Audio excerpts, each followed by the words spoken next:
গোপনে কারো call record Messenger কারোর সাথে চ্যাটের স্ক্রিনশট প্রকাশ করার বিধান কি?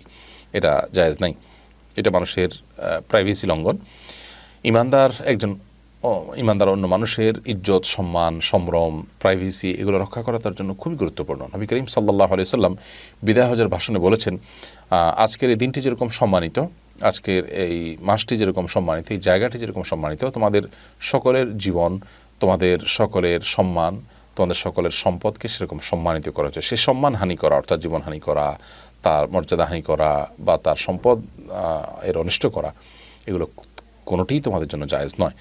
তো সেই মর্মে তার ভিত্তিতে একজন মুসলমান অন্য কোনো মুসলমানের সাথে ব্যক্তিগত কথোপকথন, ব্যক্তিগত আলাপচারিতা এবং মেসেঞ্জার একান্ত আলাপচারিতা সেটাকে পাবলিকলি প্রচার করা, তাকে হাও প্রতিপন্ন করা, তাকে ছোটো করা পাবলিকের কাছে, এটা জায়েজ নয়।